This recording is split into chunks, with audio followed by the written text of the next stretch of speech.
Feillet-Larsener est une entreprise familiale qui a plus de 200 ans.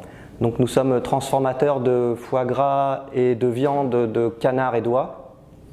Donc le foie gras c'est connu. Et on fait par exemple du magret de canard fumé et tranché, on fait de la cuisse de canard confite. Voilà, tous ces produits à base d'oie et de canard. Par contre on ne fait pas d'élevage ici, on transforme la matière. Voilà, on livre nos produits partout dans le monde, on est présent sur tous les continents. Donc voilà, l'export représente 40% de notre chiffre d'affaires.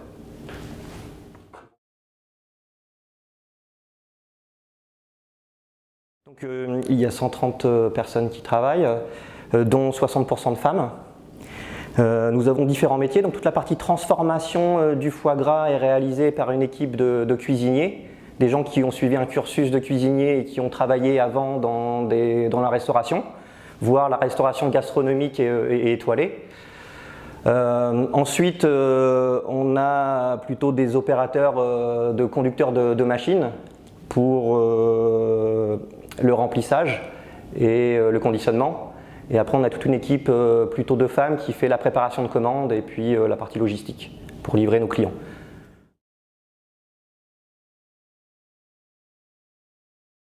Donc, nous fabriquons des produits de gastronomie.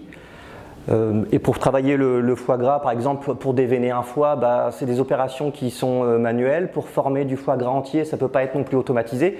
Donc on a beaucoup d'opérations manuelles. Et le travail du foie gras demande aussi un gros savoir-faire, donc avec beaucoup d'expérience. On a 36% de la population qui a plus de 50 ans. Et donc de travailler manuellement tous les jours, on a une augmentation des TMS et des maladies professionnelles depuis 5-6 ans. Donc il était important pour nous de se poser les bonnes questions pour réduire ces facteurs de pénibilité et voilà, parce qu'on peut pas modifier nos process vu que c'est manuel, donc il faut trouver des postes, travailler sur l'ergonomie des postes, travailler sur la polyvalence pour que les gens tournent et ne fassent pas tous les jours ou tout le temps la même chose. Donc voilà, ces dernières années, le nombre d'accidents du travail et de maladies professionnelles ont augmenté fortement. Donc on a décidé de lancer un programme de management de la sécurité et santé au travail depuis 2015.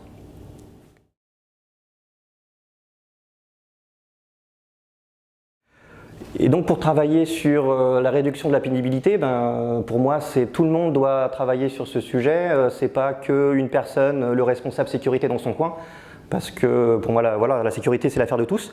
Donc au cours de ce projet de management de la santé et sécurité au travail, qu'on a appelé Objectif Sécurité, on a revu notre politique d'entreprise en intégrant la partie sécurité et pénibilité dans cette politique. Donc notre PDG, M. Schwebel, nous a clairement écrit les objectifs qu'il nous fixait pour régler, pour diminuer la pénibilité. Donc ça c'était la première étape qu'on a faite. Ensuite on a défini les objectifs qu'on voulait atteindre et des indicateurs pour suivre, pour voir où on en était par rapport à ces objectifs. Et derrière a découlé un plan d'action. Et on a reclarifié aussi les rôles et responsabilités. Avant, par exemple, c'était le responsable un peu sécurité qui était Monsieur Sécurité sur le site. Et en gros, on attendait que lui il fasse tout, ce qui est impossible. Donc on a redéfini le rôle de notre PDG, c'est de définir la stratégie d'un point de vue sécurité et santé au travail. Et puis ensuite, le rôle de l'encadrement, c'est d'avoir aussi cette casquette Monsieur Sécurité dans son atelier avec ses équipes pour piloter des projets dans chaque atelier, pour travailler sur les postes avec leurs équipes.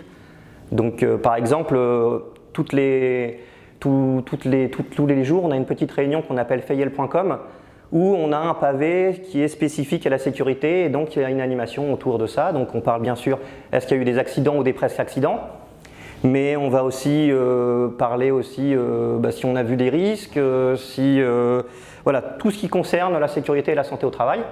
Et l'objectif, c'est que le responsable de l'atelier prenne en charge ses actions avec des membres de son équipe. Donc voilà, toujours avec un support aussi d'un membre du CHSCT. On a à peu près un membre du CHSCT dans chaque zone de l'usine. Donc ça permet voilà, aussi d'avoir un support, un expert. Et on a bien sûr une personne qui s'occupe bien sûr de la sécurité sur le site, mais elle est plus positionnée en tant que support et pas en tant que pilote, en tant qu'experte. Mais ce n'est pas elle qui doit piloter, c'est vraiment le management de proximité qui doit piloter les actions.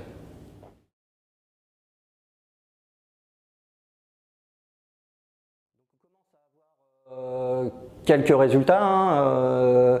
Tout d'abord, le nombre d'accidents du travail avec arrêt a diminué ces 2 dernières années. Cette année, on a battu un nouveau record de jours sans accident du travail. Donc ça, c'est déjà un premier point. On a également le nombre de maladies professionnelles qui diminue. Par rapport à l'année dernière, notre taux de cotisation accident du travail et maladies professionnelles a baissé d'1 point. Donc en gros, on était à 4,70, on est descendu à 3,70 et il va encore s'améliorer puisque là, depuis le début de l'année, on est plutôt sur des bons… on a très peu de maladies professionnelles, on n'en a pas eu de déclarées pour l'instant. Donc ça, c'est encourageant. Ça, on va dire que c'est des indicateurs, on va dire, bruts. Après, au niveau de l'engagement et l'objectif, c'est que chacun se sente concerné. Donc on a organisé différentes animations au cours de l'année. On a participé à la Journée mondiale de la santé et sécurité au travail, où 100% du personnel a participé à des petits ateliers pour se sensibiliser sur les risques qu'on avait dans l'entreprise. Ensuite, on a fait un quiz et on a eu un très bon retour. On a eu 70% des gens qui ont participé au quiz. Ça, c'était pas obligatoire. La participation à la journée était obligatoire, donc c'est très positif. On a aussi l'équipe du CHSCT qui s'implique de plus en plus, qui participe activement et puis qui essaye d'emmener leurs collègues pour être vraiment attentifs et vigilants sur nos gestes au quotidien, ce qu'on fait tous les jours. Voilà. Donc ça commence à prendre. C'est le plus dur. Pour l'instant, on va dire qu'il y a peut-être 10-20% de la population qui se sentent concernés par la sécurité. Mais il y a 2 ans, il y avait, on va dire, presque 0% de la population. Donc on progresse. On n'est pas encore à 100%, mais ça prend forme. Et on commence à… Voilà, quand on parle de la sécurité, les gens commencent à savoir ce qu'on attend et ce qu'on veut. On est une entreprise agroalimentaire, donc pour nous, la culture qualité produit, sécurité du consommateur, elle est très très forte. L'objectif, c'est que dans ces 5 prochaines années, on ait cette culture sécurité et santé au travail au même niveau que notre culture qualité. Donc voilà un petit peu les objectifs qu'on s'est fixés pour ces prochaines années.